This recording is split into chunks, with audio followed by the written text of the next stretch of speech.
ముందుగా పవన్ కళ్యాణ్ గారి ఇష్యూని టేకప్ చేద్దాం. తర్వాత చంద్రబాబు గారు అత్యంత ధనికుడు అన్న విషయంలో కూడా వెళదాం. ఇక అలాగే సుజనా చౌదరి గారికి 90 కోట్ల రుణం ఇచ్చేశారంట, 24 కోట్ల ఆస్తి పెట్టుకుని. దాని మీద అలాగే ఫిబ్రవరి నుంచి భూములు రిజిస్ట్రేషన్ వాల్యూస్ పెంచేస్తున్నారండి. ఇప్పటికి చేసినవి కాకుండా కరెంట్ ఛార్జీలు ఇవన్నీ కాకుండా కొత్తగా అదొక బాధుడు మొదలుపెట్టినట్టున్నారు. రైట్, ముందుగా శేఖర్ రెడ్డి గారు చెప్పండి, ఏమిటి పవన్ కళ్యాణ్ గారు రేవంత్ రెడ్డి గారిని ఎందుకు పొగుడుతున్నారు? ఏమిటి అంత అవసరం వచ్చింది? అంత ప్రసన్నం చేసుకోవాల్సిన అవసరం వచ్చింది? ఆయన ఎవరినైనా పొగడగలడు, ఎవరినైనా తెగడగలడు. చంద్రబాబు గారి లైన్లోనే ఆయన వెళుతున్నాడా? నిజంగానే నాగబాబు గారికి మంత్రి పదవి ఇప్పించుకొని ఉండి కానీ కందుల దుర్గేష్ గారు ఏ కులమో తెలియదని చెప్తున్నట్టుగా ఆయన చెప్పినట్టుగా నేను ఎక్కడ చూశాను. నిజం అది నిజమేంటి? ఆశ్చర్యకరమైన విషయమే కదా. ఏమిటి పవన్ కళ్యాణ్ తీరుతెన్నులు ఏంటి? మరి రాష్ట్రంలో ప్రత్యేక హోదా, విశాఖ ఉక్కు ఇటువంటి అన్నింటినీ పక్కన గాలికి వదిలేసి వీళ్ళు చేస్తున్న రాజకీయాలు ఇవన్నీ పవన్ కళ్యాణ్ గారిలో ఎంత మేరకు చిత్తశుద్ధి ఉంది? ఒక బీజేపీ మిత్రపక్షంగా ఉన్నటువంటి నాయకుడు కాంగ్రెస్ని సడన్గా పంచెలోడ కూడా తీసుకొడతానని చెప్పినటువంటి ఆ రోజుల్లో చెప్పినటువంటి పవన్ కళ్యాణ్ గారు ఇప్పుడు కాంగ్రెస్ నాయకుడు గొప్పవాడని చెప్తూ ఆయన్ని సమర్థిస్తున్న తీరు, మరి దాన్ని బండి సంజయ్ గారు కౌంటర్ ఇచ్చారు, ఏ విషయంలో గొప్పవాడుగా కనిపించారని చెప్పి. సో దీని మీద మీ అభిప్రాయం ఏంటి? సార్ నమస్తే అండి కేసీఆర్ గారు, మీకు అలాగే తోటి ప్యానలిస్టులకి, సాక్షి టీవీ వీక్షకులందరికీ కూడా గుడ్ మార్నింగ్. అండ్ రేపటితో న్యూ ఇయర్ కూడా వస్తుంది కాబట్టి హ్యాపీ న్యూ ఇయర్ అండి. సార్ పవన్ కళ్యాణ్ గారి విషయంలో చాలా సార్లు మీ డిబేట్ లో కూడా నేను చెప్పాను సార్, పవన్ కళ్యాణ్ గారు రోజు రోజుకి చంద్రబాబు నాయుడు గారిని మించిన ఊసరవెల్లి అవుతున్నారు అని చెప్పి మీరు అన్నారు సార్. అబ్బాయి కాదులే, చంద్రబాబు నాయుడు గారిని ఎక్కడ మించిపోతారన్నారు. మీరే గమనిస్తున్నారు సార్, చంద్రబాబు నాయుడు ఇంటూ అది చంద్రబాబు నాయుడుకి స్క్వేర్ అవుతున్నారు సార్. ఆయన స్క్వేర్ అవుతున్నాడా? చంద్రబాబు డిపాజిట్ సార్ గమనించాలి సార్. కందుల దుర్గేష్ తన పార్టీ సహచరుడు, తన మంత్రివర్గ సహచరుడు, ఆయన కులం మాత్రం ఆయనకు తెలుసు సార్. కానీ దిల్ రాజు కులం మాత్రం ఆయనకు బాగా తెలుస్తుంది సార్. భలే పాయింట్ చెప్పారు. పక్కన రెడ్డి ఉన్నాడు సార్, కానీ దిల్ రాజు కులం ఆయనకు తెలుస్తుంది సార్. ఆయన కులాన్ని రెచ్చగొట్టడానికి ఎక్కడికి వెళ్ళాడు సార్. కానీ దళితులు, నా రెల్లి కులస్తులు, నా మాల కులస్తులు, నా మాది కులస్తులు, నా సోదరులు అని చెప్పి మాట్లాడతారు. కానీ కులాల ప్రస్తావన అసలు వాళ్ళ పార్టీలో ఉండదు సార్. సార్ ఏదైతే 3 మంత్రి పదవులు వస్తే సార్, 3 మంత్రి పదవులు అగ్రవర్ణాలకే ఇస్తాం సార్, కానీ కులాలను కలుపుకొని పోతాం సార్ మేమందరం. ఒక్కడు కూడా బీసీ సోదరులకు ఇవ్వరం, ఒక్కడు కూడా మా మత్స్యకారుల సోదరులకు ఇవ్వం. అంటే అట్లా కాదుగా, ఆయన ఒక మాట చెప్పాడు, వాళ్ళకు ఆ స్థాయిలో పనిచేస్తే ఇచ్చుండేవాడిని, నాయన మనోహర్ లాగానో లేకపోతే ఇంకోటి లాగానో పనిచేస్తుంటే నేను వాళ్ళకి ఈయనకే ఇచ్చుండేవాడిని అని కొత్త విచిత్రమైన ఆర్గ్యుమెంట్ తీసుకొచ్చాడే సార్. ఒకటి ఆయన చాలా సార్లు మాట్లాడారు సార్, వారసత్వ రాజకీయాలని ఢీ కొడతాం, మీ ఫ్యూడలిస్ట్ కోటలు బద్దలు కొడతాం. ఆయన మాట్లాడిన మాట సార్ ఊగిపోతూ. మరి ఇది వారసత్వ రాజకీయం కాదా? ఏం సార్ వారసత్వ రాజకీయాలు ఏదైతే ప్రత్యక్ష రాజకీయాల్లో పోటీ చేసి గెలిచిన వాళ్ళనే నువ్వు వారసత్వ రాజకీయాలు అని చెప్పి మాట్లాడితే, నువ్వు ఎమ్మెల్సీ అని దొడ్డిదారిని తీసుకొచ్చి మీ అన్నని తీసుకొచ్చి మంత్రి పదవి ఇస్తుంటే దీన్ని వారసత్వ రాజకీయాలని మాట్లాడకూడదా? వారసత్వ రాజకీయాలని మాట్లాడకూడదా? చూడండి సార్, ఆయన ఎన్ని స్టేట్మెంట్స్, కంప్లీట్లీ లెఫ్టిస్ట్ గా ఉన్నాడు, కంప్లీట్లీ రైట్ కు వచ్చేసాడు. Che Guevara to Modi sir, Che Guevara to సనాతని సార్, సనాతని ఉపముగా మారిపోయాడు సార్ ఆయన. అవును, Che Guevara to Chandrababu, Che Guevara to Lokesh. సనాతని ఉపముగా మారిపోయాడు సార్. చెగువీరా దగ్గర నుంచి సనాతని ఉప ముఖ్యమంత్రిగా మారిపోయాడు ఆయన. ఇంతకు మించి ఊసరవెల్లి రాజకీయాలు చేసే వాళ్ళు ఎవరున్నారు సార్? సార్ ఒకటి గమనించాలి సార్, ఇది రాష్ట్ర ప్రజలందరూ కూడా ఈరోజు గమనిస్తున్నారు సార్. రాష్ట్ర ప్రజలు కాదు, తెలుగు రాష్ట్రాల్లో అలాగే దేశవ్యాప్తంగా ఉన్నటువంటి తెలుగు ప్రజలు, సినీ ప్రేమికులు అందరూ కూడా ఈ రోజు గమనిస్తా ఉన్నారు సార్. వీళ్ళు చేసే డ్రామాలు, ఊసరవెల్లి రాజకీయాలు ఎలా ఉన్నాయనడానికి, రాజకీయాల కోసం వీళ్ళు ఎంత స్థాయికి అధమ స్థాయికి దిగజారిపోయారు అనడానికి ఉదాహరణ నిన్నటి అంశం సార్. సార్ జగన్మోహన్ రెడ్డి గారు ఏ రోజు ఎవరిని అవమానించలేదే. ఇంటికి పిలిచి భోజనం పెట్టి శాలువా కప్పి బొకే ఇచ్చి, సార్ ఇక్కడికి రండి అయ్యా, ఆంధ్రప్రదేశ్ లో మంచి వనరులు ఉన్నాయి, విశాఖ అందాలు ఉన్నాయి, మన్యం అందాలు ఉన్నాయి, అదే విధంగా ఏదైతే తలకోన అందాలు ఉన్నాయి, గోదావరి జిల్లాల్లో పచ్చటి పొలాలు ఉన్నాయి, గోదావరి అందాలు ఉన్నాయి, మార్కెట్ కూడా అక్కడికంటే ఇక్కడికి పెద్దది, మీకు భూములు ఇస్తా, స్టూడియోలు కట్టుకుంటా అంటే భూములు ఇస్తా, ఇన్సెంటివ్లు ఇస్తా, రైట్. మీరు ఇక్కడ ఉంటే వైజాగ్ ని మీ కాంట్రిబ్యూషన్ తో మరో ఫిల్మ్ నగర్ లో మరో జూబ్లీస్ లో వైజాగ్ ని కూడా మార్చేద్దాం రండి అని చెప్పి ఒక ముఖ్యమంత్రి స్థాయిలో కూర్చోబెట్టి రిక్వెస్ట్ చేస్తే, సార్ మేము మీకు నమస్కారం చేస్తాం సార్, మీరు నాకు అంటే నమస్కారం ఇప్పుడు ఇష్యూ చేస్తారు. అది కాదు, అదంతా పాత ఇష్యూ అయిపోయింది. ఇప్పుడు పాయింట్ ఏంటంటే అదే సార్. రేవంత్ రెడ్డి దాన్ని- గారిని ఎందుకు పొగుడుతున్నాడు, అల్లు అర్జున్ గారిని ఎందుకు తప్పు పడుతున్నాడు, డైరెక్ట్ గాను ఇండైరెక్ట్ గాను, అసలు ఆ ఇష్యూలో సార్ నేను అక్కడికే అసలు విషయానికి సార్, రండి. నేను మరి అక్కడికే వస్తాను. ఇదంతా అయితే నేను కష్టం అక్కడికే అవుతుంది, టైం సరిపోదు. సార్ నేను అక్కడికే వస్తాను. సార్ మాట్లాడితే జగన్మోహన్ రెడ్డి గారి గురించి ఆ రోజు మాట్లాడింది ఏంటి, సినిమా ఇండస్ట్రీ ఒక ప్రైవేట్ ఇండస్ట్రీ, అవును. మేం పెట్టుబడులు పెట్టి మేము సంపాదించుకుంటే నీ అజమాయిషి ఏందా, ప్రభుత్వ అజమాయిషి ఏందా అని చెప్పి మాట్లాడారు. మరి ఈ రోజు రేవంత్ రెడ్డిని అడగొచ్చు కదా, కానీ అడగడు. ఎందుకు అడగడంటే సార్ వీళ్ళ ఆస్తులు, వీళ్ళ బొక్కలు, వీళ్ళ లెక్కలు మొత్తం ఎక్కడున్నాయో తెలుసా సార్, తెలంగాణలో ఉన్నాయి. ఈయన ఇక్కడ మాట్లాడితే ఆయన అక్కడ స్విచ్ నొక్కుతాడు, స్విచ్ నొక్కితే మొత్తం లెక్కలు బొక్కలు బయటకు వస్తాయని చెప్పి గజ గజ గజ వణికిపోతూ అక్కడ కూర్చున్నారు. ఇంకొక అంశం ఏంటంటే సార్, ఇక్కడ గురువు గారు ఉన్నారు, అక్కడ శిష్యులు ఉన్నటువంటి ఆయన ముఖ్యమంత్రిగా ఉన్నారు సార్. ఇక్కడ ఈయన ఇద్దరికి గురువే. చంద్రబాబు నాయుడు గారు అనే ఒక వ్యక్తి అక్కడ ముఖ్యమంత్రి గారికి, ఇక్కడ ఉప ముఖ్యమంత్రి గారికి ఇద్దరికి గురువే.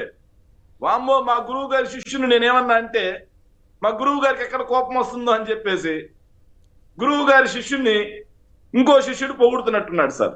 ఓకే. అంటే ఇక్కడ పాయింట్ ఏంటంటే బీజేపీ మిత్రపక్షమైండి ఓ కాంగ్రెస్ ముఖ్యమంత్రిని పొగట్టం, ఒకప్పుడు కాంగ్రెస్ వాళ్ళ పంచెలు కొడతానన్న మనిషికి ఇప్పుడు కాంగ్రెస్ వాళ్ళలో అంత గొప్ప వ్యక్తి ఎట్లా కనిపించాడు అనేది నాకు ఆసక్తికరమైన అంశం సార్.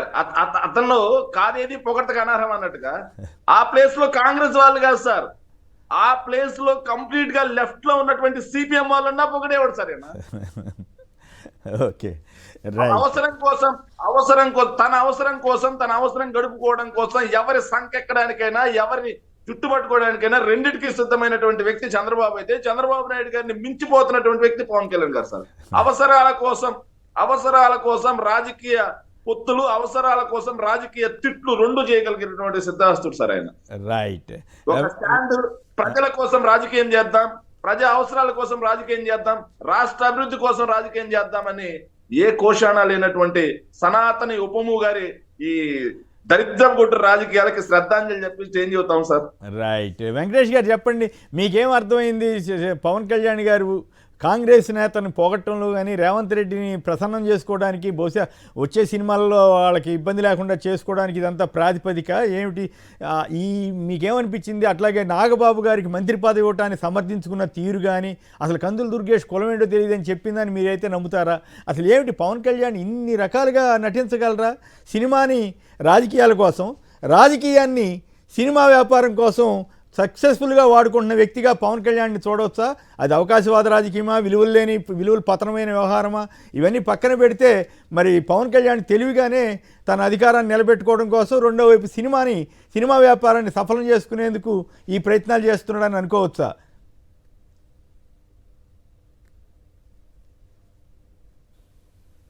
వెంకటేష్ గారు. ప్యానలిస్టులకు కూడా వెరీ గుడ్ మార్నింగ్. చాలా విచిత్రంగా ఉందండి. డిప్యూటీ సీఎం గారు, ఉప ముఖ్యమంత్రిగా ఉన్నటువంటి పవన్ కళ్యాణ్ గారి యొక్క వ్యాఖ్యలు ఏవైతే ఉన్నాయో చాలా విచిత్రమైనటువంటి విన్యాసాలుగా మనం అభివర్ణించాలి. ఎందుకంటే అసలు ఈ రాష్ట్రంలో తెలుగుదేశం పార్టీ ఏనాడు కూడా కాంగ్రెస్ పార్టీతో జతకడుతుంది అనేటువంటి ఒక వ్యవహారాన్ని మనం ఎప్పుడు కళ్ళలో కూడా అనుకున్నటువంటి ఒక పరిస్థితిని చంద్రబాబు నాయుడు గారు గతంలో ఆయన చేసి చూపించారు. అలాగే కాంగ్రెస్ పార్టీ ముఖ్యమంత్రిని బీజేపీ లేదా కూటమిలో ఉన్నటువంటి పార్టీలు ఏవైతే ఉన్నాయో ఈ కూటమి పార్టీల్లో ఉన్నటువంటి అధికారంలో ఉన్నటువంటి వ్యక్తులు పొగుడుతారు, లేకపోతే వాళ్ళతో అంటగాగుతారు, లేకపోతే వాళ్ళ యొక్క పరిపాలనా సామర్థ్యాన్ని ఏకీభవిస్తారు అని చెప్పేసి ఎప్పుడు అనుకోనటువంటి ఒక పరిస్థితిని ఈ రోజు పవన్ కళ్యాణ్ గారు రేవంత్ రెడ్డి గారికి ఇచ్చినటువంటి కితాబు ఏదైతే ఉందో దాన్ని దృష్టిలో పెట్టుకుని మనం చాలా హాస్యాస్పదంగా మాట్లాడారని చెప్పేసి అనుకోవచ్చు. తెలంగాణ సమాజం మొత్తం, తెలంగాణ పౌర సమాజం కానివ్వండి, తెలంగాణ ఆ వ్యవహారాలు చూస్తున్నటువంటి ఇతర పార్టీలు కానివ్వండి, కంప్లీట్ గా రేవంత్ రెడ్డి గారికి వ్యతిరేకంగా మాట్లాడుతున్నటువంటి ఈ తరుణంలో పవన్ కళ్యాణ్ గారు వెళ్ళి రేవంత్ రెడ్డి గారికి అద్భుతంగా ప్రవర్తించారు, ఇంతకు మించి చేయగలిగింది ఏమీ లేదు అని చెప్పేసి అని కితాబ్ ఇవ్వటం అనేది అయితే ఉందో, ముఖ్యంగా అల్లు ఫ్యామిలీకి సంబంధించిన వ్యవహారంలో చిరంజీవి గారు ఇప్పటి వరకు నోరు మెదపకుండా, రేవంత్ రెడ్డి గారికి సంబంధించినటువంటి మీటింగ్ కి ఆయన వెళ్లకుండా నిరసన తెలిపినటువంటి ఒక వ్యవహారంగానే మనం ప్రకటించుకోవాలి. నిరసన అనాలా, భయం అనాలా? అట్లా కాదు, మీరు నిరసన అంటున్నారు, అది భయం కూడా కావచ్చు కదా. చిరంజీవి దీంట్లోకి వెళ్తే మనకు సినిమా దెబ్బతింటామని భయం కూడా ఉండుండొచ్చుగా.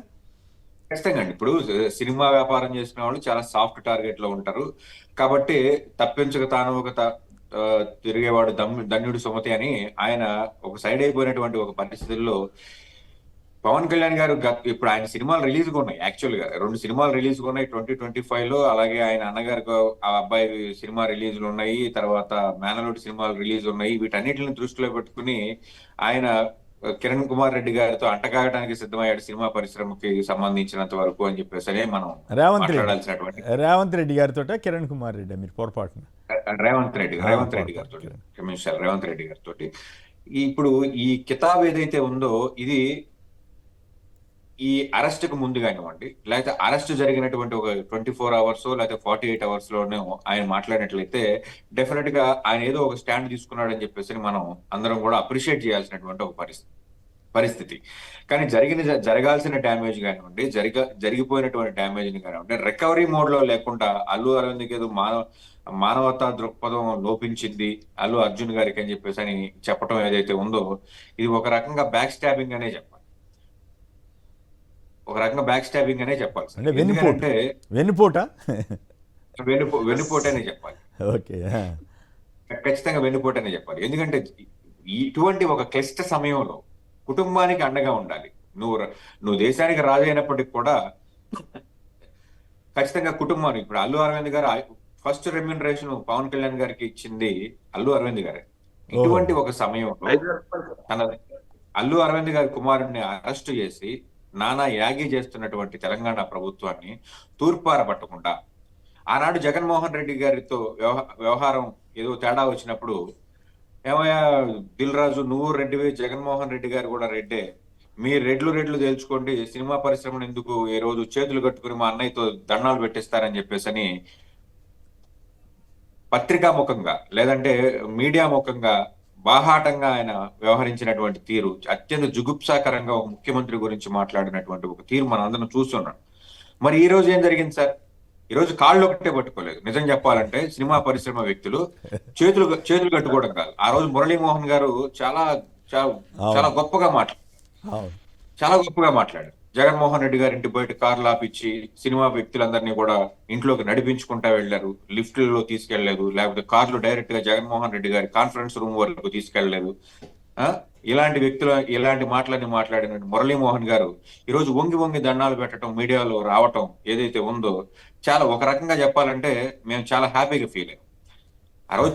ఆ రోజు చిరంజీవి గారికి ఇంటికి పిలిచి దుశ్శాలువాతో సత్కరించి సతీ సమేతంగా ఆ రోజు భారతీయ మేడం వచ్చేసి ఆయనకి భోజనం వడ్డించాల్సినటువంటి ఒక పరిస్థితి ఏం లేదే. కానీ సినిమా ఇండస్ట్రీకి సంబంధించినటువంటి పెద్దగా చిరంజీవి గారికి ఏమి చెయ్యాలో అంతా మర్యాదలు చేసి పంపించినటువంటి జగన్మోహన్ రెడ్డి గారిని ఆ రోజు సుమారుగా 1.5 year తూర్పారబట్టినటువంటి ఒక పరిస్థితి. మా అన్నయ్యతో దండాలు పెట్టించుకున్నారు. మా అన్నయ్యని ఆయన చంద్రబాబు ఇద్దరు పోటీ పడి అనేవాళ్ళండి అన్యాయంగా. మరి ఈ రోజు పరిస్థితి ఏంటి? ఈ రోజు సినిమా ఇండస్ట్రీ పెద్దల పరిస్థితి ఏంటి? సాక్షాత్తు నాగార్జున గారిని కూడా నడిపించుకుంటా తీసుకెళ్లారు కదా. అవును, నాగార్జున గారు అయితే నేను బెత్తరపోయానండి. నాగార్జున గారి అయితే బెత్తరపోయాను. ఇంత వ్యాపార ప్రయోజనం కోసం ఇంతగా దిగజారుతారా అనే భావన అయితే నాకు కలిగింది. లేదు, అంత నీచమైన ఆరోపణకు గురైన వ్యక్తి ఆ రకంగా మళ్ళీ వెళ్ళి సరెండర్ అయినట్లుగా వ్యవహరించడం. జగన్మోహన్ రెడ్డి గారు వ్యవహరించిన తీరుని ఏదో సాడిస్ట్ లాగా, సైకో లాగా బిహేవ్ చేశారు అని చెప్పేసి అని అందరూ చాలా మంది అదే రకంగా మాట్లాడినటువంటి తీరు.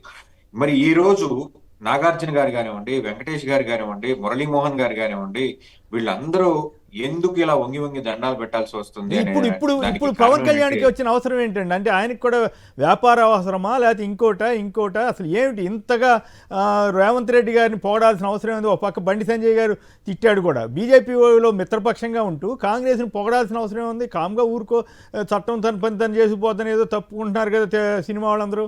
అట్లాగే తప్పుకోకుండా పని కట్టుకుని అల్లు అర్జున్ మీద అక్కస్ అనేటువంటి విమర్శ వచ్చేలాగా, అయినా పర్వాలేదు రేవంత్ని పొగిడితేనే కానీ తన పని అవ్వదు అన్నట్లుగా వ్యవహరించినట్లు అనిపిస్తోందా మీకు కూడా? ఇక్కడ ఖచ్చితంగా 2 ప్రయోజనాలను దృష్టిలో పెట్టుకుని పవన్ కళ్యాణ్ గారు రేవంత్ రెడ్డి గారిని పోగొట్టడానికి గల కారణం అని చెప్పేసి అని చెప్పొచ్చు. ఒకటి, రాబోయే సినిమాలు ఏవైతే ఉన్నాయో, రాబోయే సినిమాలకు సంబంధించినటువంటి బెనిఫిట్ షోలు కానివ్వండి, టికెట్ల రేట్ల పెంపుదల కానివ్వండి, మరొక సినిమా ఇండస్ట్రీకి సంబంధించినటువంటి భూముల వ్యవహారం కానివ్వండి, ఈ రోజు ఖచ్చితంగా రేవంత్ రెడ్డి చాలా జెట్ స్పీడ్ లో దూసిపోతున్నటువంటి పరిస్థితి. ఇటువంటి కార్యక్రమాలు, వ్యవహారాలు ఎఫ్డిసి చైర్మన్ ని తీసుకెళ్లి ఏదైతే మీటింగ్ పెట్టారో, ఈ మీటింగ్ కి పవన్ కళ్యాణ్ గారు కూడా హాజరవ్వాల్సినటువంటి ఒక పరిస్థితి. కానీ as a deputy chief minister of Andhra Pradesh వెళ్ళడం అంత కరెక్ట్ కాదు కాబట్టి ఎస్కేప్ అయ్యాడు. కానీ పొర్లు దండాలు పెట్టుకుంటూ రేవంత్ రెడ్డి దగ్గరికి వెళ్ళాల్సినటువంటి పరిస్థితి. సుమారుగా 8 సినిమాలు. అంటే ఈ మాట అంటే నాకు ఒకటి గుర్తుకొచ్చింది.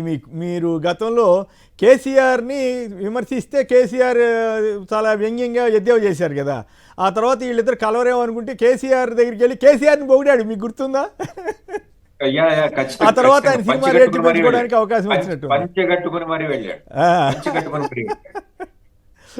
ఇవన్నీ పవన్ కళ్యాణ్ గారికి ఎలా ఉంటుందంటే, రేపు భవిష్యత్తులో ఉన్నటువంటి అవసరాలను దృష్టిలో పెట్టుకుని ఈ రోజు ఆయన మాట్లాడుతున్న తీరు ఏదైతే ఉందో అది అత్యంత జుగుప్సాకరంగా ఉందని చెప్పేసి అని చెప్పొచ్చు. మరొక పరంగా ఒక రకంగా ఫ్యాన్ వార్ జరుగుతుంది. Mega versus Allu fan war ఏదైతే జరుగుతుందో, ఈ రోజు అల్లు అరవింద్ గారి అబ్బాయి అల్లు అర్జున్ ఏదైతే ఉన్నాడో, ఈ రోజు పుష్ప 2 సినిమాతో సుమారుగా 2,000 కోట్ల రూపాయలకు దరిదాపుల్లో ఒకే ఒక సినిమా. గతంలో పేరు నాని గారు కూడా ఎద్దేవా చేసినటువంటి పరిస్థితి.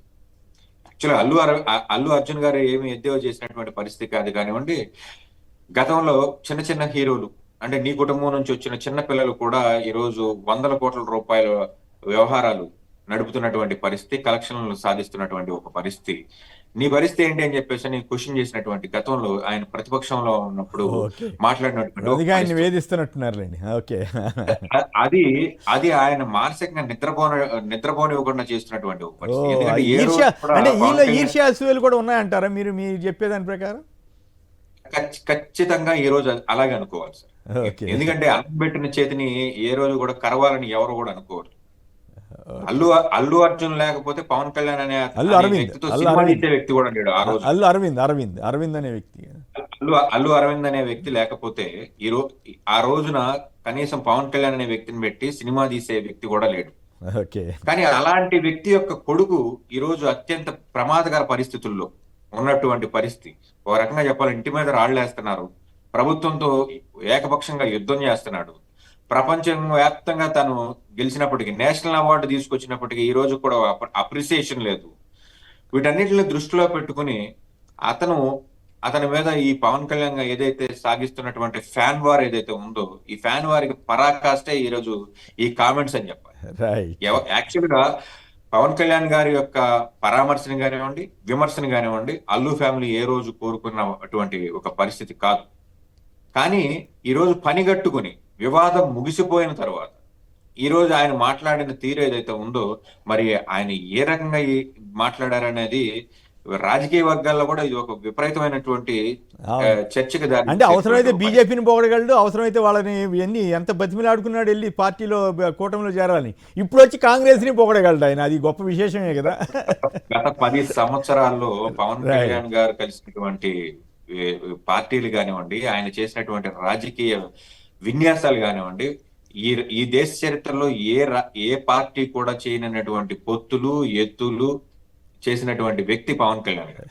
కాబట్టి అవన్నీ మనం చూసాము. మాయావతి కాళ్ళ మీద పడడం చూసాము, మోడీ సంకెక్కడం కూడా చూసాం. కాబట్టి మనం ప్రత్యేకంగా పవన్ కళ్యాణ్ గారు ఇది చేస్తారు ఇది చెయ్యరు అని చెప్పేసి అని మనం అనుకోవడం మన అమాయకత్వం అవుతుంది. కానీ ఆయన ఏదైనా అంచనాలకు అందకుండా ఏదైనా చేయడానికి, ఏ రకంగా దిగజారిపోవడానికైనా కానీ ఆయన సిద్ధహస్తుడు అని చెప్పేసి అని ఈరోజు ఆయన చేసే రాజకీయాన్ని దృష్టిలో పెట్టుకుని చూస్తే మనకు అర్థమవుతున్నటువంటి ఒక పరిస్థితి. రైట్. చంద్రబాబు గారిని ఇంతవరకు అనుకునేవాళ్ళు మాట మారుస్తారు అది అని, ఇప్పుడు ఆయన డిపాజిట్ రాకుండా నేను చేసేటట్టున్నాడు. రైట్. శ్రీకాకుళం నుంచి మల్లేశ్వరరావు చెప్పండి, పవన్ కళ్యాణ్ గారు ఎందుకు కాంగ్రెస్ నేతలని పొగుడుతున్నాడు, కాంగ్రెస్ని పొగుడుతున్నాడు, బీజేపీ మిత్రపక్షంగా ఉండి రేవంత్ గొప్పడు, సరే ఆ ఇష్యూ వరకు మాట్లాడితే పర్వాలేదు, రేవంత్ని పనిగట్టుకు పొగిడాడంటే ఏంటి, ఆయనకి ఏమన్నా అవసరం ఉందా, లేకపోతే నిజంగా చిత్తశుద్ధితోటి పొగిడాడా? పొగిడితే కాంగ్రెస్కి వెళ్ళాలి కానీ బీజేపీతో ఎట్లుంటాడు? నమస్కారం మాట్లాడండి. నమస్కారం అండి, నా పేరు మల్లేశ్వరరావు, నేను రిటైర్డ్ ప్రిన్సిపల్ అండి. ఓకే, గుడ్, మాట్లాడండి దయచేసి. ఈ పవన్ కళ్యాణ్ గారి పాలిటిక్స్ చూస్తుంటే చాలా చేదరేస్తుందండి. ఓకే, చాలా చేదరేస్తుంది. అతను లెఫ్టిస్ట్ నుండి రైటిస్ట్ గా మారిపోయాడు. బాగా చెగువేరా గురించి చెప్పేటప్పుడు, ఫెడరల్ కాస్ట్రో గురించి చెప్పేటప్పుడు నేను చాలా ఉన్నతమైనటువంటి వ్యక్తి అనుకున్నాను. ఓకే. అయితే ఇప్పుడు చూస్తా ఉంటే అతను చాలా మార్పు వచ్చి ఊసర వెల్లిలా రోజు రోజుకి మారిపోతున్నాడు. ఓకే. అయితే ఇప్పుడు రేవంత్ రెడ్డి గారికి పొగట్టడానికి కారణం ఏంటంటే నాకు అనిపిస్తుంది, రేపు 10వ తేదీన వాళ్ళ అన్నయ్య గారి అబ్బాయి సినిమా వస్తుంది కదా. అంతేనా? ఈయన సినిమాలు కూడా ఉన్నాయి. సినిమాకి ఏదైనా అడ్డంకులు లేకుండా రేవంత్ రెడ్డి గారు ప్రవర్తిస్తారనే ఉద్దేశంతోనే రేవంత్ రెడ్డి గారిని పొగుడుతున్నారేమో అని అనిపిస్తుందా? తర్వాత ఇంకొక విషయం ఏంటైనా, అతను ఎవరినైనా పొగడగలరు, ఎవరినైనా తిట్టగలరు. ఆ ఫ్యాన్స్ ఉన్నారు కదండి, అతనికి ఉన్నటువంటి ఫ్యాన్స్, అవును, ఆ ఫ్యాన్స్ కూడా అలాంటి వాళ్ళే ఉన్నారు. ఇతను ఏమన్నాడు, నేను 2 లక్షల పుస్తకాలు చదివాను అన్నాడు. నేను ప్రిన్సిపల్ గా పనిచేశాను, నాకు తెలుసు ఒక వ్యక్తి జీవితకాలం చదవటం స్టార్ట్ చేసే 5వ సంవత్సరం నుండి నాకు 63 సంవత్సరాలు వచ్చినాయి. నేను దాదాపు 1000 పుస్తకాలు చదివి ఉంటానేమో ఏమో నాకు డౌట్. అవును, ఆయన ఎవరు, మన గరికపాటి గారు ఎవరు అన్నారు, ఆయన మొత్తం ఆయన చదవటమే కదా, ఆయన జీవితకాలంలో ఇప్పుడు 1100 పుస్తకాలు చదివానని చెప్పాడు. అంతకుండా ఎక్కువ ఉండవండి. అదే, నేను షేక్స్పియర్ డ్రామాల దగ్గర నుండి, షెల్లీ పోయిటరీ దగ్గర నుండి అంతా చూసిస్తున్నా సరే, నేను ఒక 400-500 పుస్తకాలు, ఒక 500 పుస్తకాలు, 600 పుస్తకాలే చదివి ఉంటాను నేను బహుశా. అవును, ఈయనేమో మళ్ళీ ఈయన చదివిందేమో ఇంటర్మీడియట్ కూడా శాంతం చదవలేదని ఆయన చెప్తుంటాడు. ఆయన కూడా చాలా అపారమైనటువంటి పరిజ్ఞా ప్రతిభాలతో ఉన్నట్టుగా నటించడానికి ప్రయత్నం చేస్తున్నాడు. నాకు మొత్తం అర్థమైన తర్వాత ఏంటంటే, అతను ఒక లిటరేట్ కి మధ్యలో ఉన్నాడండి. భలే పాయింట్ చెప్పారండి, చాలా చాలా ఆసక్తికరమైన విశ్లేషణ చేశారు. Right, thank you very much Malleswara Rao. Naveen గారు హైదరాబాద్ నుంచి. నవీన్ గారు నమస్కారం, మాట్లాడండి. నవీన్ గారు నమస్తే సార్. నమస్తే, చెప్పండి, ఎందుకు రేవంత్ రెడ్డి గారిని అంతగా ప్రసన్నం చేసుకుంటున్నారు? ఎందుకంటే మర్యాదకరమైన పదం వాడాలి కాబట్టి నేను చాలా పద్ధతిగా వాడుతున్నాను. అవును సార్, అవును. అయితే రేవంత్ రెడ్డి గారిది ఎట్లుంటదని అంటే, కనీసం వ్యతిరేకంగా మాట్లాడితే హైడ్రా స్టార్ట్ చేస్తాడు. హైడ్రా గొడవ కూడా ఉంది, ఈయనకి అంత సమస్య ఉందా అక్కడ? ఉంటది సార్, ఉంటది ఖచ్చితంగా. ఇంకోటి ఏంటంటే సార్, రెండో పాయింట్ ఏంటంటే, జగన్ గారు అంటే ద్వేషం, ఇక మొత్తం మనిషి దెయ్యంత ద్వేషమే ఇతనికి. జగన్ అనగానే కథం కాదు, ఇక దేశం అని అంటే మామూలుగా ఉండదు సార్. ఇప్పుడు బీజేపీలో అర్థం చేసుకోవాలి, ఎందుకనంటే మోడీ గారిని తిట్టిండు పాచిపోయిన లడ్డూలని, పోయి ప్రసన్నం చేసుకున్నాడు. బండి సంజయ్ గారు సహాయ మంత్రి, కేంద్ర సహాయ మంత్రి. ఇప్పుడు బీజేపీలో అర్థం చేసుకోవాలి, పవన్ కళ్యాణ్ ఏంటి, అతని స్టాండ్ ఏంటి, అతని వల్ల మనకు ఉపయోగం ఏంటి అనేది బీజేపీలో అర్థం చేసుకుని దూరం పెడితే ఈ బీజేపీకి మంచి జరుగుతుంది. అంతేనా? అంతే సార్. రైట్, చూద్దాం. అట్లా ఆ పరిస్థితి బీజేపీలో కూడా ఉండకపోవచ్చు, వాళ్ళ కథ వేరుగా ఉంటుంది కాబట్టి వాళ్ళు ఎవరితోటైనా వాళ్ళు కలిశారు. ప్రైమ్ మినిస్టర్ని పట్టుకుని టెర్రరిస్ట్ అంటేనే ఆయన్ని మళ్ళీ వాటేసుకున్న తర్వాత ఇంక బీజేపీ వాళ్ళని మనం ఏమంటాం? రైట్, నరసింహరావు చెప్పండి, మీకేమనిపిస్తోంది? పవన్ కళ్యాణ్ గారితో మీరు కూడా బాగా కొంతకాలం స్నేహం చేశారు కదా, ఆయన ఇన్ని ముఖాలు ఉంటాయని మీరు బహురూపి అని మీరు ఎప్పుడైనా అనుకున్నారా? నమస్కారం అండి శ్రీనివాసరావు గారు, సాక్షి ప్రేక్షకులకు నమస్కారం. పవన్ కళ్యాణ్ గారు నిన్న ఇచ్చినటువంటి ప్రకటనలో అదేమి నాకేం ఆశ్చర్యకరంగా లేదు. మీలాంటి వారే ఆయన కనీసం న్యూట్రల్గానే ఉండొచ్చు కదా అని అభిప్రాయపడ్డారు. ఎందుకుంటారు? అవకాశవాదం రాజకీయాల్లో అవకాశవాదం దిగజారిన తర్వాత మా బసవపున్న గారు అనేవారు, ఒరే వాడు మామూలుగా ఉండరు, అదో పాతాళానికి వెళ్తారని. అట్లా ఈరోజు రేవంత్ రెడ్డి గారిని పొగడకపోతే ఆయన అల్లు అర్జున్ ఎలా కాపాడతారు? అల్లు అర్జున్ గారిని కాపాడడానికే ఆయన రేవంత్ రెడ్డి గారిని పొగిడారని నేను బలంగా భావిస్తున్నాను. ఆయనకి ఇక రాజకీయాల్లో అవకాశవాదం అనేటువంటిది మీకు తెలియదేమీ లేదు. ఆయన చేగువేరా బొమ్మలు వేసుకొని తిరిగిన దగ్గర నుంచి, మార్క్సిజం పొగిడిన దగ్గర నుంచి, ఇప్పుడు సావర్కర్ గారి స్నేహం, సావర్కర్ గారి సిద్ధాంతాన్ని అభిమానిస్తున్నారంటే ఏ స్థాయి నుంచి ఏ స్థాయికి దిగజారారో మనకు అర్థమవుతుంది. రాజకీయంలో పచ్చి అవకాశవాదంగా ఈరోజు వ్యవహరించడమే ఆయన యొక్క విధానం. సనాతనం గురించి మాట్లాడుతున్నారు. ఆయన మాట్లాడేటువంటి వేషాన్ని మార్చి కనకదుర్గ మెట్లు కడిగారు. అందుకని రాజకీయంలో దిగజారిన తర్వాత పాసిపోయిన లడ్డు అని ఆ రోజు మాట్లాడింది ఈరోజు మా రాష్ట్రానికి ఎంత అన్యాయం. మిగిలినటువంటి విషయాలు వదిలేసినా ఈరోజు స్పెషల్ స్టేటస్ వదిలేయడం అనేటువంటిది చాలా అన్యాయం. రాష్ట్రానికి 11 సంవత్సరాలు తీవ్రమైన నష్టం జరిగింది. ఒకవైపున మేము పరిశ్రమలు అభివృద్ధి చేస్తామని చెప్పి ప్రభుత్వం చెప్పేటువంటి చంద్రబాబు నాయుడు గారు చెప్పేదాన్ని, ఈయన మోసేదాన్ని, బ్రహ్మాండంగా దాన్ని భజన చేయడాన్ని ఏ రకంగా మనం అర్థం చేసుకోవచ్చు? ప్రైవేట్ యొక్క పిచ్చితోటి వ్యవహారం చేసే తప్ప. రేవంత్ రెడ్డి గారిని చీల్చి చండాడాడు ఆయన అసెంబ్లీలో. ఈయన చేసినటువంటి దాన్ని పుష్ప సినిమా సందర్భంగా సందేహాల దగ్గర జరిగినటువంటి ఘట్టాన్ని ఆయన దోషిగా నిలబెట్టాడు. మానవత్వం, కనీసమైన మానవత్వం లేకుండా కూడా వ్యవహరించాడు. చనిపోయారు, ఒక దుర్ఘటన జరిగింది, కనీసం పరామర్శించరండి. టైం ఇచ్చాడు కూడా రేవంత్ రెడ్డి గారు. అందుకనే అసెంబ్లీలో ఆయన ఉతికి ఆరేశాడు.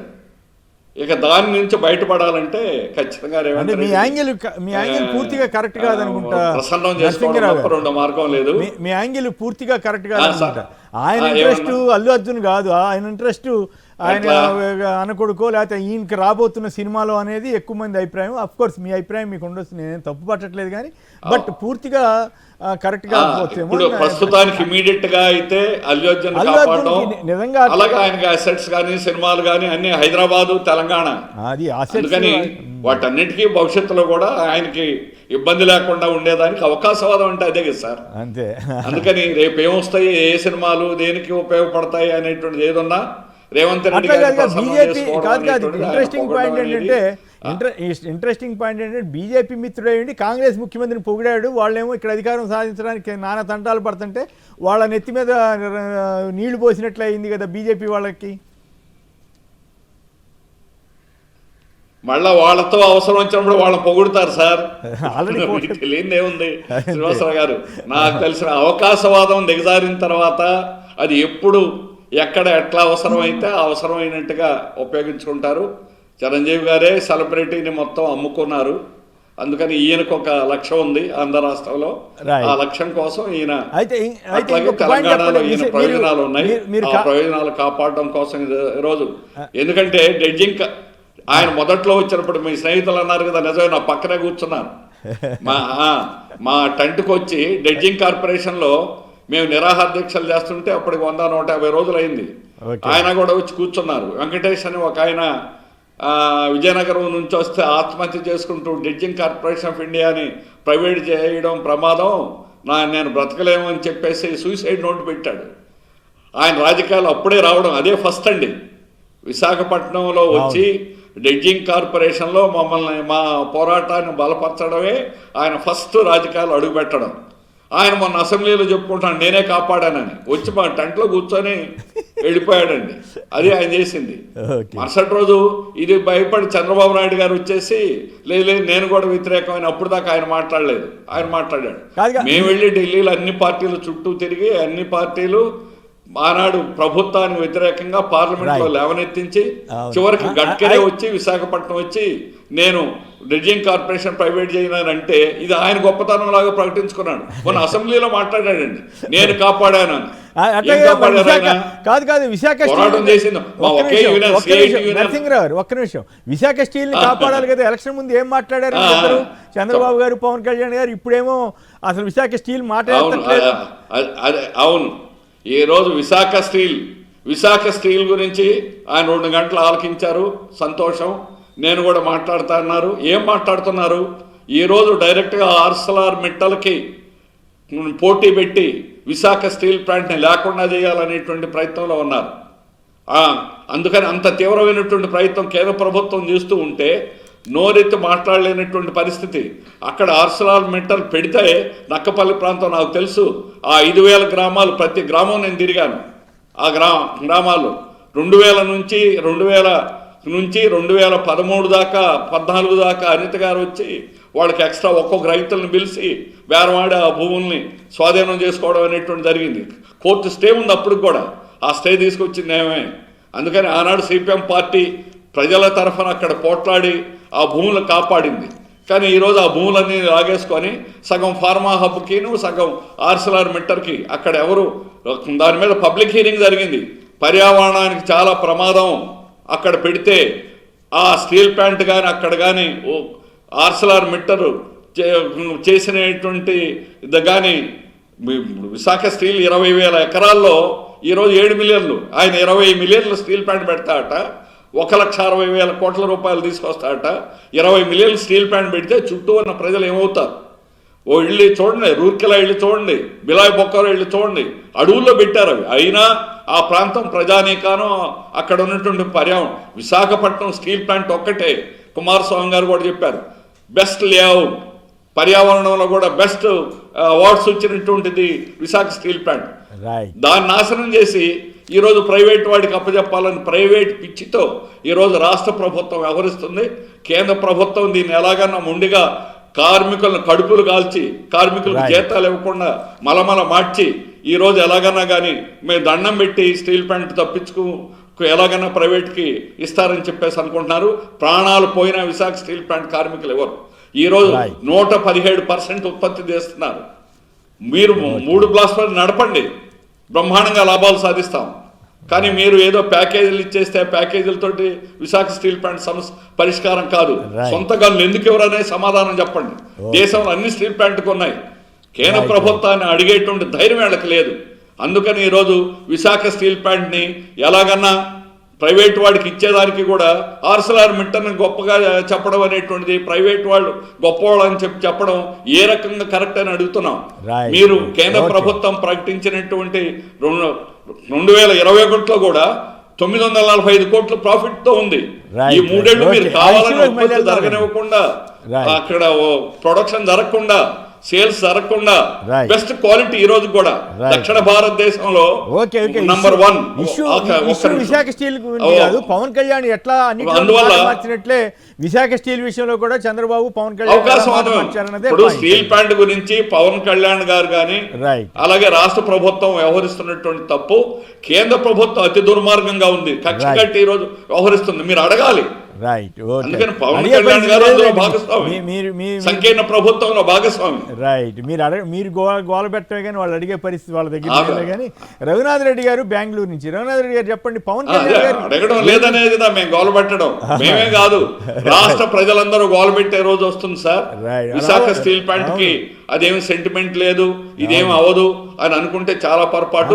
దాని మూల్యం ఎవరైనా చెల్లించాల్సి వస్తుంది. కేంద్ర బీజేపీ ప్రభుత్వం ఖచ్చితంగా దానికి బాధ్యత. అలాగే రాష్ట్ర ప్రభుత్వం ఈ రోజు వారిని అడగలేకపోవడం అనేటువంటిది వీరు కూడా తగిన మూల్యం చెల్లించక తప్పదని మనం రాబోయే రోజుల్లో రుజువు అవుతుంది. రఘునాథ్ రెడ్డి గారు బెంగళూరు నుంచి, రఘునాథ్ రెడ్డి గారు చెప్పండి. పవన్ కళ్యాణ్ గారు ఎందుకు అంత సాగిలు పడుతున్నారా, లేకపోతే ఏమిటి రేవంత్ రెడ్డి గారిని పొగడాల్సిన అవసరం ఏంటి? బీజేపీ మిత్రపక్షం ఏంటి? కాంగ్రెస్ ముఖ్యమంత్రిని పొగుడుతున్నారేంటి? గతంలో కాంగ్రెస్ వాళ్ళ పంచరోడు కొడతానని చెప్పిన పెద్ద మనిషి ఇప్పుడు రేవంత్ రెడ్డిలో గొప్ప. రేవంత్ రెడ్డిని పొగిడితే, వ్యక్తిగతంగా పొగిడితే అది వేరే విషయం. కానీ కాంగ్రెస్ ముఖ్యమంత్రిగా ఉన్నప్పుడు పొగడతాన్ని మీరు సమర్థిస్తారా? లేదు సార్, అది అంత రాజకీయం సార్. వచ్చే నెల 10వ తేదీ రిలీజ్ ఉంది సినిమా. ఏం సినిమా ఉంది? Game changer. ఓహోహో, దాంట్లో రామ్ చరణ్ తేజ ఉన్నారా? రామ్ చరణ్ హీరో దాంట్లో, గేమ్ చేంజర్. దాంట్లో ఇంకోటి ఏమంటే రేపు ఈవెంట్ కూడా బ్రహ్మాండంగా చేస్తాడు, ప్లాన్ చేసుకున్నారు ఆంధ్రాలో. ఎక్కడ? ఆంధ్రాలో.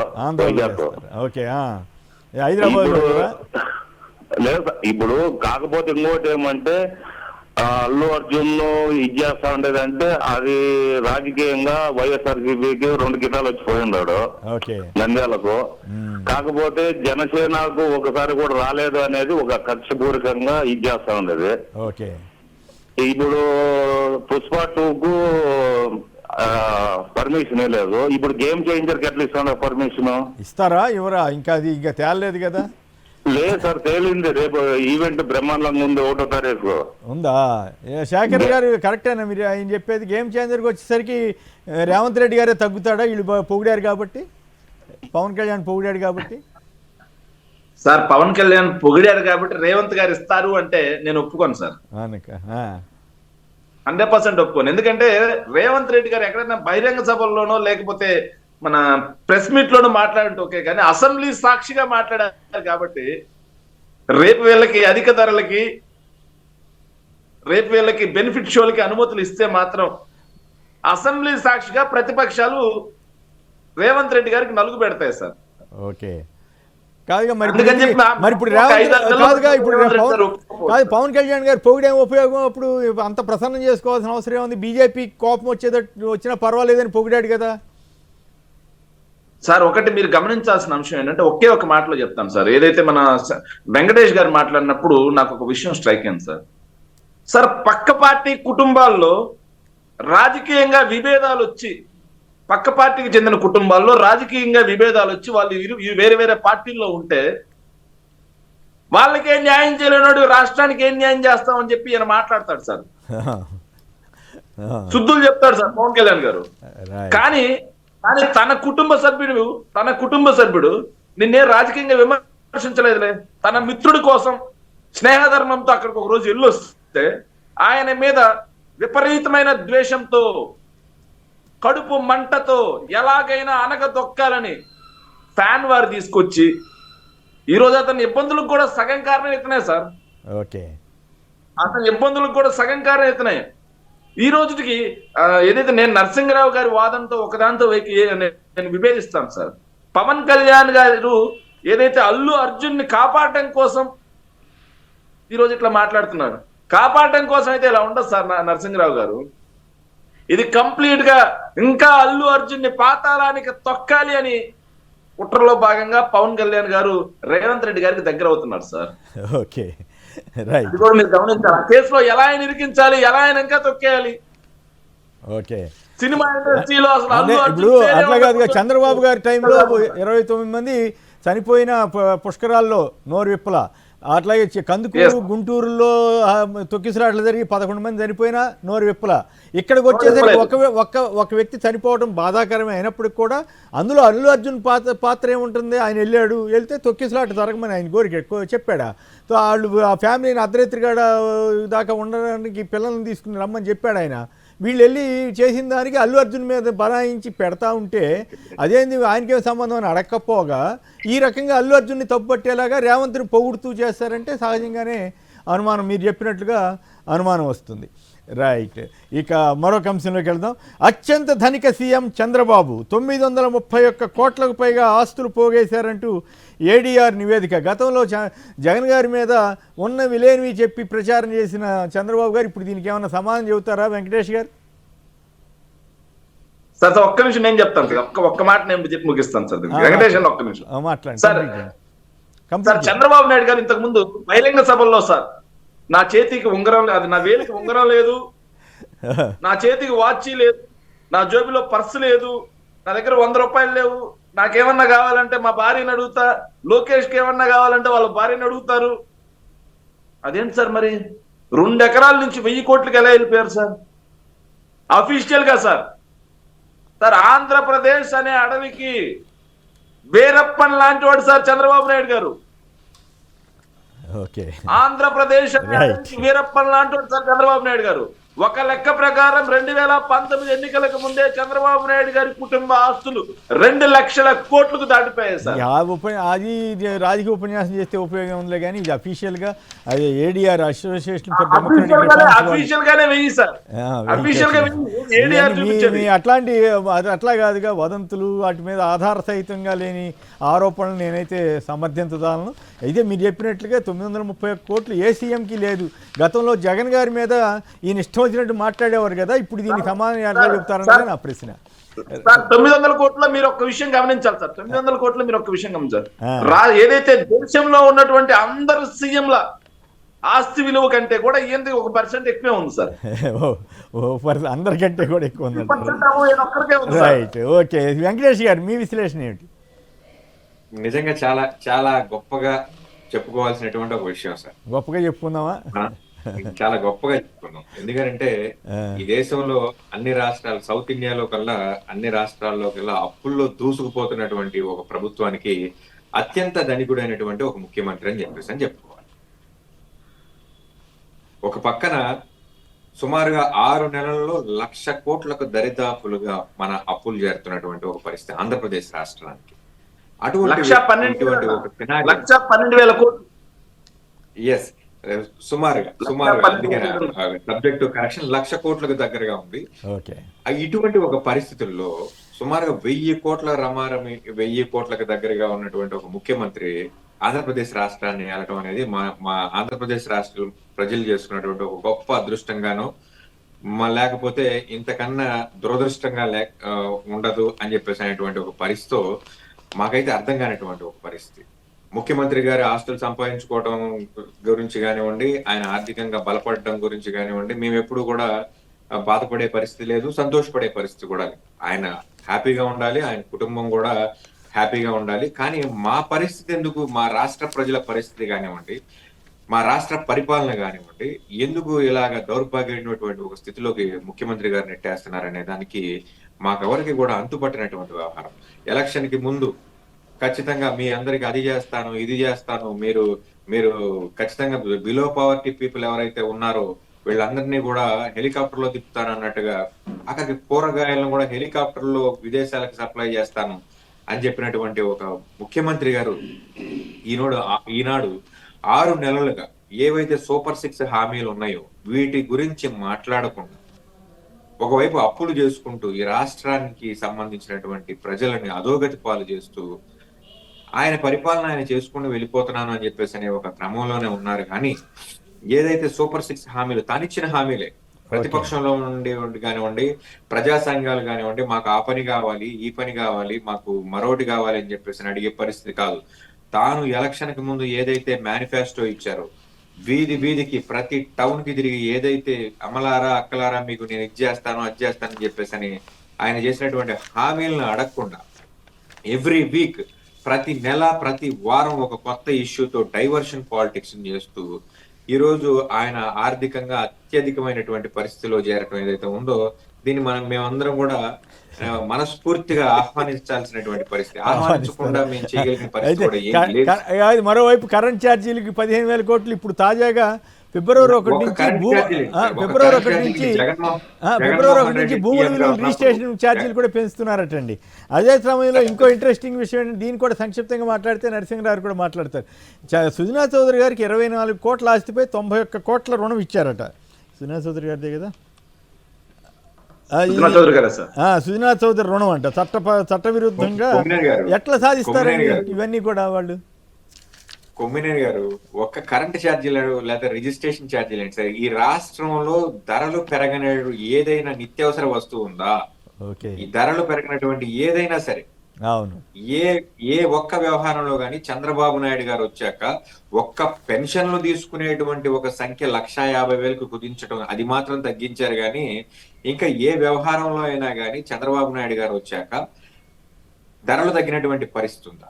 ఏదైనా మీరు గొంతెత్తి మాట్లాడాలంటే ఇమ్మీడియట్ గా దానికి డైవర్షన్ పాలిటిక్స్ లాగా పవన్ కళ్యాణ్ గారిని ఆ టూర్ వేయండి, ఈ టూర్ వేయండి, మీరు వెళ్తే అభిమానులు అటు వెళ్తారు ఇటు వెళ్తారు, సోషల్ మీడియా మొత్తం డైవర్ట్ చేయడానికి పవన్ కళ్యాణ్ వాడుకుంటున్నాడు. కానీ ధరలు తగ్గించారు లేదంటే కూరగాయల ధరలు తగ్గించారు, నిత్యావసర వస్తువుల ధరలు తగ్గించారు, కరెంటు ఛార్జీలు తగ్గించారు, Right. రిజిస్ట్రేషన్ ఛార్జీలు తగ్గించారు. Okay. ఆఖరికి పెట్రోల్ ధరలు కూడా పక్క రాష్ట్రాలతో కంపేర్ చేస్తూ కొన్ని వందల సంఖ్యలో పుంఖాలుగా మనం చదివినటువంటి ఒక పరిస్థితి. పక్క రాష్ట్రాలు బోట్లు పెట్టాయి, ఈ రాష్ట్రంలో జగన్మోహన్ రెడ్డి దోచుకుంటున్నాడు అని చెప్పేసినటువంటి ఊదరగొట్టినటువంటి పరిస్థితి. మరి ఈ రోజు లోకేష్ గారితో ఒక వీడియో కూడా బయటకు వచ్చింది. ఆ అప్పుడు గుర్తు చేస్తూ ఆయన ఎవరో పెట్టారు, ప్రదీప్ గారు ఎవరు, చాలా ఇంట్రెస్టింగ్గా ఉంది ఆ వీడియో. కర్ణాటక బోర్డర్కి వెళ్ళి చూసారా, ఇక్కడ ఎవరు కొనట్లేదు, ఇక్కడంతా అక్కడికి వెళ్ళి కొనుక్కుంటున్నారు, అది ఇదని తిట్టారు. ఇప్పుడు ఇంతవరకు అసలు ఎక్కడ సూయి లేదట, దాన్ని తగ్గించడం ఏం చేయలేదట. ఇప్పుడంతా కూడా బాబు గారు ఆయన మాఫియా మేనియా ఇది మాత్రమే ముందుకెళ్తుంది సార్. అమరావతి అదిగో అమరావతి, ఇదిగో చెలో తిరుపతి అన్నట్టు ఇక రెండో విషయమే లేదు. రాష్ట్రంలో ఉన్నటువంటి అభివృద్ధి అని అంటే అమరావతి, రాష్ట్రంలో ఉన్నటువంటి ఏ డెవలప్మెంట్ జరిగినా అది అమరావతి. 9 కోట్ల రూపాయలతో మన్యంలో రోడ్లేసి 900 కోట్ల రూపాయలు మరొక వైపు అమరావతిలో రోడ్లకు పెట్టి అమరావతిని అజరామర నగరంగా కీర్తిస్తూ ఈ రోజు ఆయన ఇచ్చేటువంటి బిల్డప్ అది చూసి మనందరం తట్టుకోలేకపోయినటువంటి ఒక పరిస్థితి. Right, okay. శ్రీనివాసరెడ్డి గారు, నరసరావుపేట, చెప్పండి. చంద్రబాబు గారికి 930 కోట్లు అయితే చాలా సంతోషంగా ఉందని మన వెంకటేష్ గారు అంటున్నారు, న్యాయవాది. సరదాగా మీరు కూడా సంతోషపడుతున్నారా దేశంలోని అత్యధిక సంపద కలిగిన సీఎంగా మనకున్నందుకు? ప్రముఖులందరికీ అయితే నేను సరే సంపన్నుడు అయితే కావచ్చు, కానీ శేఖర్ రెడ్డి గారికి ఒక మనవి సార్. ఏది? శేఖర్ రెడ్డి గారికి చిన్న విషయము. శేఖర్ రెడ్డి గారు, మీరు వైసీపీ పార్టీ తరఫున మీరు సిపిఎం పార్టీని కూడా సపోర్ట్ చేసుకుంటారు. హలో, ఉన్నారు కదా, వాళ్ళు కూడా సపోర్ట్ చేసుకుంటే మీ పార్టీకి ముందుకెళ్తారు. సరే, అది వేరే చర్చలండి, అది ఆయన ఏం చెప్తారు, కానీ అది ఆయన స్థాయిలో జరిగేది కాదు కదా. రైట్, మీ అభిప్రాయం చెప్పారు. సిపిఎంతో కలవండి, వాళ్ళతో కలవండి అనేది అట్లా ఉండదు రాజకీయాల్లో. అది అందరూ పవన్ కళ్యాణ్ లాగానే, అందరూ చంద్రబాబు లాగానే వ్యవహరించరు కదా. దాని సందర్భాన్ని బట్టి, పరిస్థితిని బట్టి భవిష్యత్తులో ఏం చేస్తారో చూద్దాం. Right, okay. అత్యంత ధనిక సీఎం చంద్రబాబు అని ఒక వార్త వచ్చింది నరసింహరావు గారు. అలాగే సుజనా చౌదరి గారికి 24 కోట్ల ఆస్తి మీద 91 కోట్ల రుణం ఎట్లా ఇస్తారు? ఆశ్చర్యంగానే ఉంది, మరి వినటానికి, చదవటానికి కూడా ఆశ్చర్యంగానే ఉంది. మరి మీరు ఏమైనా సంక్షిప్తంగా దీని మీద వ్యాఖ్యానిస్తారా? చంద్రబాబు నాయుడు గారు, ఎన్టీ రామారావు గారు ముఖ్యమంత్రిగా ఉన్నప్పటి నుంచి కూడా ఆర్థిక వ్యవహారాలన్నీ ఆయనే చూసేవారు. అప్పటి నుంచి ఇప్పటి వరకు కూడా కార్పొరేట్లతో అత్యంత సన్నిహితమైనటువంటి సంబంధాలు ఆయనకు ఉన్నాయి. అందువల్ల ప్రజల మీద ప్రేమ ఉన్నట్టు, పరిశ్రమలు తెస్తున్నట్టు ప్రైవేట్ వాళ్ళతో గురించి చెబుతారు. కానీ ఇంత ఆస్తులు రావడానికి ప్రజలు ఎవరికైనా అర్థమవుతుంది. ఆయన ఈ కార్పొరేట్ల దగ్గర అవినీతికరమైనటువంటి పద్ధతులు జరగకపోతే ఎలా వచ్చాయి? ఆయన హైదరాబాద్లో ఎల్ఎన్టీ ద్వారానే ఆయన ఆఫీసు, ఇల్లు కూడా ఏర్పడిందని కూడా అందరూ ఆ రోజుల్లో చెప్పుకునేవారు. అందువల్ల అవినీతి ఈరోజు ఏ స్థాయిలో ఉన్నదనేది దీన్ని బట్టి, ఆయన ఆస్తిపాస్తులను బట్టి ఎవరైనా అర్థం చేసుకోవచ్చు. అందువల్ల ఇదేమీ కొత్త విషయంలాగా లేదు. అందులో సుజనా చౌదరి గారు గురించి, ఆయన తీసుకున్న అప్పు గురించి ఈరోజు కాదు, అది 5 ఏళ్ల క్రితం బయటపడిన వెంటనే ఈడీ నోటీసులు ఇవ్వగానే ఆయన బీజేపీకి వెళ్ళి వాషింగ్ మిషన్లో క్లీన్ అయిపోయి ఇప్పుడు నీతివంతమైనటువంటి నాయకుడిగా ఆయన అందువల్ల వారి గురించి ఈరోజు కేంద్ర రాష్ట్ర ప్రభుత్వ అధికారాల్లో ఉన్న వాళ్ళు అత్యధిక మంది వ్యాపారాలు అట్లాగే ఈ కార్పొరేట్లతో లాలూచీలు, ఇదే ఈరోజు ప్రధానమైనటువంటి అది ఉంటేనే రాజకీయాల్లో ఉండడం, లేకపోతే లేదనేటువంటి స్థాయికి రాజకీయాలు దిగజారడమే ఈరోజు ప్రజలు రాజకీయాలను ఆశ్రయించుకుని దాని విలువలను కోల్పోయేటువంటి దీన్ని కూడా చెబుతున్నారు. సిపిఎం పార్టీ ఎప్పుడు కూడా దాని స్వతంత్ర స్థాయిని తోటి వ్యవహరించింది. గతంలో వైఎస్ఆర్ ప్రభుత్వం ఉన్నప్పుడు కూడా మంచి చేస్తే మంచి అన్నాం, తప్పు అయితే తప్పని. అట్లాగే ఇప్పుడు కూడా తెలుగుదేశం ప్రభుత్వంతో కూడా అదే రకమైన ఈ స్వతంత్రమైనటువంటి వైఖరి తప్ప ఒకరిని బలపరిచేటువంటి వైఖరి తీసుకోలేదు. అది కరెక్ట్ కాదు. వారెవరో తెలియక రాజకీయ విధానాన్ని అర్థం చేసుకోవాలని చెప్పేసి కోరుతున్నాను. రైట్, శేఖర్ గారు చెప్పండి, షిరిడి సాయి మీద ఎందుకు ఈనాడు వాళ్ళు ఇంతగా రోధిస్తూ వార్తలు రాస్తారు? నిజంగా మరి వాళ్ళు టీడీపీకి కూడా డబ్బులు ఇచ్చారు కదా, ఎలక్టరల్ ఫండ్స్ ఇచ్చారు కదా. చంద్రబాబుకు తెలియకుండా, మంత్రి రవే కదా విద్యుత్ శాఖ మంత్రి, ఆయనకి తెలియకుండా 5,000 ట్రాన్స్ఫర్లు ఒక ఆఫీసర్ ఇచ్చాడంటే మీరు నమ్ముతారా? ఈనాడు వాళ్ళు కొన్ని రాసేదేదో చంద్రబాబునే తప్పు పడతా రాయొచ్చు కదా. సార్ ఒకటేంటంటే జగన్మోహన్ రెడ్డి గారి ప్రభుత్వ హయాంలో అసలు లేని కంపెనీలు వెళ్ళిపోతున్నాయి, జగన్మోహన్ రెడ్డి గారి కక్ష సాధింపు అని చెప్పి మాట్లాడాలి సార్. కానీ ఇప్పుడు మాత్రం ఉన్న పరిశ్రమల మీద కక్ష సాధింపుగా కులాన్ని రుద్దుతూ వీళ్ళు రాసే రాతలను మాత్రం సమర్థించాలి. ఈ దరిద్రం నడుస్తాం సార్. ఒక్క చిన్న మాట చెప్తాను, నేను ఎన్నిసార్లు చేయలేపాను సార్. ఏంటంటే సార్, చంద్రబాబు నాయుడు గారు జలహారతి జలసిరి అని చెప్పేసి బిల్ల బాబాయలు రాస్తా ఉన్నారు సార్. సార్ దాని గురించి ఒక చిన్న మాట సార్. మీరు సీనియర్ జర్నలిస్ట్ గమనిస్తున్నారు సార్, 99 నుంచి 2004 మధ్యలో నీటి తీరువా కాల్పులు అని చెప్పేసి ఏలూరు తణుకు మధ్య రైతులను కాల్చి చంపారు సార్ చంద్రబాబు నాయుడు. కాల్దారి దగ్గర జరిగింది అది. కాల్చి చంపారు సార్. సేమ్ అదే పరిస్థితుల్ని మళ్ళీ రాయలసీమకి తీసుకురావడం కోసం చంద్రబాబు నాయుడు గారు కంకణం కట్టుకున్నారు సార్. ఈ ప్రాజెక్ట్ గవర్నమెంట్ నిర్మించడం లేదు సార్. పీపీపీ ప్రైవేట్ మోడ్ లో నిర్మించి ప్రైవేట్ వాళ్ళే ఎకరాకి ఇంత అని చెప్పి చార్జ్ చేసి నెలకి. అవును, అది చదివితే అట్లాగే అనిపించింది. పరిస్థితులకు చంద్రబాబు నాయుడు గారు తీసుకొస్తున్నారు సార్. దాని గురించి రాష్ట్ర ప్రజలందరినీ కూడా ఎడ్యుకేట్ చేస్తున్నటువంటి బాధ్యత ఉంది సార్. అవును, మీలాంటి జర్నలిస్ట్ సోదరులు, నరసింహరావు లాంటి ఏదైతే సిపిఎం నాయకులు అందరూ కూడా ప్రజల్ని ఎడ్యుకేట్ చేసిన పరిస్థితి ఉంది సార్. వీళ్ళు ప్రచార మోజులో రైతులకు బొంద పెట్టడానికి సిద్ధమయ్యారు సార్. అంటే ఆ గతంలో ఒక నీటి సంస్కరణని తీసుకొచ్చే ప్రయత్నం జరిగింది చంద్రబాబు గారి టైంలో అనుకుంటా. దాని ప్రకారం ఏంటంటే మీటర్లు పెట్టి అక్కడ వాటర్ ఎంత ఇచ్చారో అంత చొప్పున వసూలు చేయాలనేది ఒక ప్రపోజల్ పెడితే దాని మీద చాలా తీవ్రమైన ఆందోళన వచ్చింది. అలాగే ఆ రోజుల్లో అసలు ఆయనకి పోలవరం ఇటువంటి వాటి మీద పెద్ద ఆసక్తి ఉండేది కాదు. రాజశేఖర గారు వచ్చిన తర్వాతే వాటి మీద దృష్టి పెట్టి ఆయన అనుమతులు ఇవన్నీ తీసుకొచ్చిన తర్వాత ఇప్పుడు తన కళ అది అని అంటున్నారు. అట్లాగే మీటర్లు పెడితే ఉరితాళ్ళని అప్పుడు చెప్పారు, ఇప్పుడు ఆయనే మీటర్లు కంటిన్యూ చేస్తున్నారు. ఇదంతా మరి ఇప్పుడు రేపు నెక్స్ట్ ఇంకో గవర్నమెంట్ వచ్చింది అనుకోండి, మళ్ళీ చంద్రబాబు గారే దీన్ని వ్యతిరేకించవచ్చు. ఆశ్చర్యం అక్కర్లా. ఏంటి ప్రైవేట్ వాళ్ళకి అప్పచెబుతారా ప్రాజెక్టులు అని చెప్పి అట్లా జరుగుతూ ఉంటుంది. రైట్. వెంకటేష్ గారు, శేఖర్ రెడ్డి గారు, నరసింహ గారు అందరికి కూడా ధన్యవాదాలు. ఇది నేటి చర్చా కార్యక్రమం. నమస్కారం.